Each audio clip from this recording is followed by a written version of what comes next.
माँ का राज। शादी के बाद हर लड़की के कुछ सपने होते हैं, पर शायद निहारिका के सारे सपने टूट चुके थे, क्योंकि ससुराल में आने के बाद उसका खुद का पति ही उसकी इज्जत नहीं कर रहा था। ऐसे ही एक दिन, अनुज, मैंने आपके कपड़े निकाल दिए हैं और इस्त्री करके भी रख दिए हैं, आप यही पहनना। तुम्हें क्या लगता है शादी के बाद तुम मुझे अपनी उंगलियों पर नचाओगी? अब तुम जो बोलोगी वही कपड़े मैं पहनूंगा क्या? देखो, तुम ना मुझे मत सिखाओ कि मुझे कौन से कपड़े ऑफिस पहनकर जाने चाहिए और कौन से नहीं। पर आप ही ने तो बताया था शादी से पहले कि हफ्ते में 3 दिन आपको ऑफिशियल ड्रेस कैरी करनी होती है।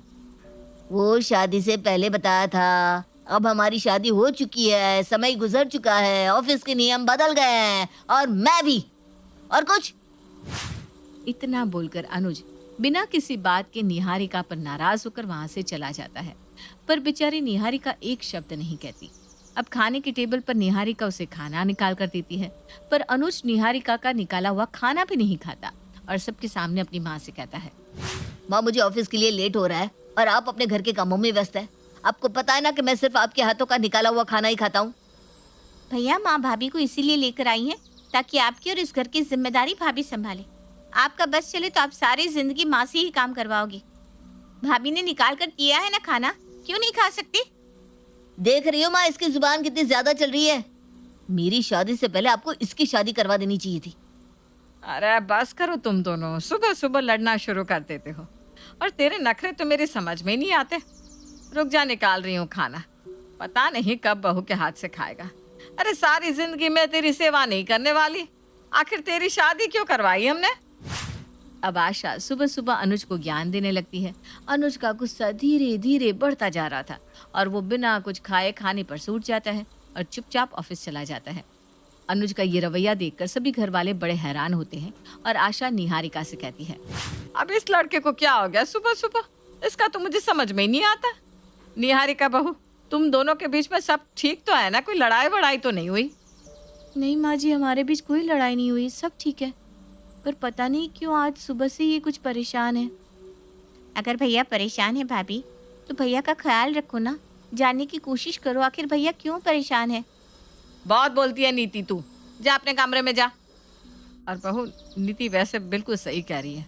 अब तेरी जिम्मेदारी है अपने पति को खुश रखने की। अगर वो किसी बात से नाराज है तो जानने की कोशिश कर, क्योंकि मैं रोज रोज घर में सुबह सुबह कलेश नहीं देखना चाहती।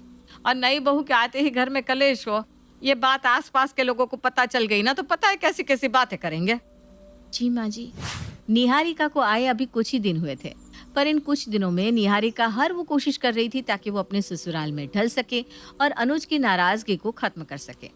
पर अफसोस ऐसा नहीं होता और अनुज की नाराजगी समय के साथ धीरे धीरे बढ़ने लगती है।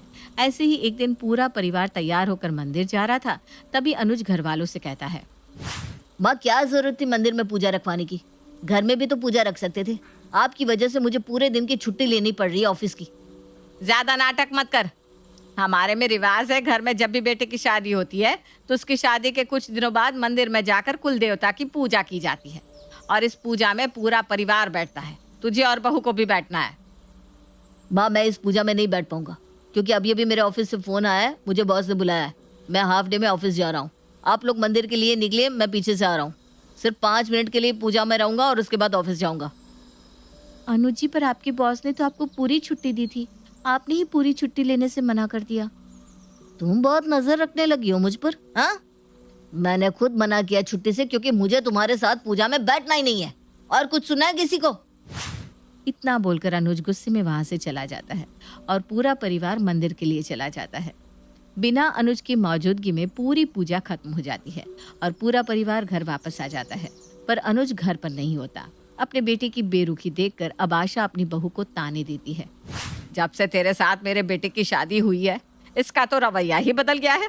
जरूर तेरे घर वालों ने कुछ कहा होगा मेरे बेटे को। नहीं माँ जी, मैं सच कह रही हूँ, मेरे घर वालों ने उनसे कुछ नहीं कहा, पर शायद हमसे ही कोई गलती हो गई है, तभी वो इतने नाराज है। देख बहू, मैं कुछ नहीं जानती, मुझे मेरे घर में शांति चाहिए। कुछ भी करके मेरे बेटे की नाराजगी खत्म कर। आशा अपने बेटे को कुछ ना बोलकर उल्टा निहारिका को ही खरी खोटी सुनाकर चली जाती है। समय यूं ही बीतता है, पर बेचारी निहारिका अनुज की नाराजगी खत्म नहीं कर पाती। और अब तो अनुज की नाराजगी इतनी ज्यादा बढ़ जाती है कि वो निहारिका के साथ उठना बैठना यहाँ तक कि उसके साथ सोना भी बंद कर देता है। ऐसी ही एक रात अनुज अपना बिस्तर लेकर कमरे से बाहर जाने लगता है। इस पर निहारिका अनुज से कहती है, अनुज जी, आप बिस्तर लेकर बाहर क्यों जा रहे हैं? सभी घर वालों को पता है कि हम दोनों के बीच कुछ ठीक नहीं चल रहा। अगर आप इस तरह से कमरे से बाहर सोएंगे तो सबको लगेगा कि मैंने ही कुछ किया है। जिसको जो सोचना है सोचने दो, मुझे कोई फर्क नहीं पड़ता, पर मैं अब तुम्हारे साथ नहीं सो सकता। तुम्हारी शक्ल से चिढ़ होने लगी है मुझे। इतना बोलकर अनुज अपना बिस्तर लेकर बाहर हॉल में सोने के लिए चला जाता है। अनुज निहारिका पर जरा भी ध्यान नहीं देता था। उसको जरा भी फर्क नहीं पड़ता था कि निहारिका के दिल पर क्या बीत रही है। पर कहीं ना कहीं अब आशा को अपनी गलती का एहसास होने लगता है। वो देखती है कि उसकी बहू और बेटे के बीच की दरार बढ़ती जा रही है, जिसके बाद वो अपना राज और नहीं छुपा पाती। और एक दिन जब छोटी सी गलती पर अनुज निहारिका पर हाथ उठाने लगता है तो आशा अपने बेटे का हाथ पकड़ लेती है। अनुज बेटा, तू ये सही नहीं कर रहा है। निहारिका बहू की कोई गलती नहीं है, तुझे कुछ नहीं पता। माँ, मुझे कुछ नहीं पता। आपने इसे सर पर चढ़ा रखा है और इसके घर वाले आपकी जरा भी कदर नहीं करते। वो तो अच्छा हुआ जो उस दिन मैंने इसके घर वालों की बातें सुन ली। कितना बुरा बोल रहे थे वो लोग आपके बारे में, आपको पता है? नहीं बेटा, शादी के बाद बुरा तेरे ससुराल वालों ने हमसे नहीं, बल्कि हमने तेरे ससुराल वालों से कहा। शादी से पहले हमने दहेज के लिए साफ साफ मना कर दिया था, पर शादी के बाद जब बहू की विदाई हुई तो हमने दहेज की डिमांड रखी। और जब तेरे ससुराल वालों ने दहेज देने से मना कर दिया तो हमने उन्हें दहेज के लिए ताने दिए, खरी खोटी सुनाई। और उस दिन मैंने तुझे जो बताया वो सब झूठ कहा था, ताकि ये किस्सा वहीं पर खत्म हो जाए। पर मुझे नहीं पता था कि मेरे एक झूठ की वजह से मेरे बेटे और बहू के रिश्ते में दरार आ जाएगी। बहू सब कुछ जानती थी, पर उसने तुझे कभी सच नहीं बताया और ना ही मुझे कभी कुछ कहा। गलती हमारी है बेटा, मुझे माफ कर दे। माँ, आपने मुझसे झूठ कहा और इतना बड़ा राज छुपाया। अब जानती है, इस सच को जानने के बाद मैं खुद से नजरें नहीं मिला पा रहा हूँ। और आपको माफी मुझसे नहीं, मेरे ससुराल वालों से मांगनी चाहिए। आप लोगों को मेरे घर वालों से माफ़ी मांगने की कोई ज़रूरत नहीं है। उन्होंने तो पहले ही आप सबको माफ़ कर दिया है। नहीं निहारिका, हमने एक गलती की है। उन्होंने हमें भले ही माफ़ कर दिया हो, पर फिर भी हम उनके पास जाकर माफ़ी मांगेंगे। और सबसे पहले तो तुम मुझे माफ़ कर दो। मैंने तुम्हारे साथ बहुत गलत किया है।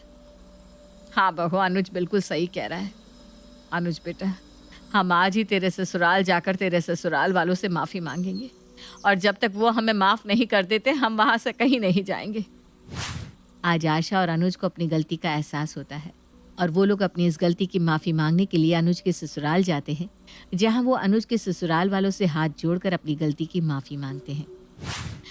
बहन जी, मुझे मेरी गलती के लिए माफ़ कर दीजिए, क्योंकि उस दिन दहेज मांग कर ना मैंने अपना ईमान गिराया था, बल्कि आप लोगों का अपमान भी किया था।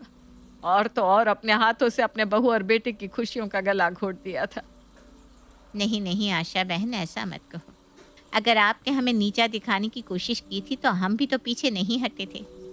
आखिर हम लड़की वाले हैं, हमें सोचना चाहिए कि लड़के वाले दहेज मांगे या ना मांगे, पर हमें तो दहेज देना चाहिए। पर सच बताओ, हम गरीब लोग हैं, आपको दहेज नहीं दे सके और ना ही दे पाएंगे। माँ, एक माँ बाप अपनी बेटी किसी और के हाथों में सौंपते हैं।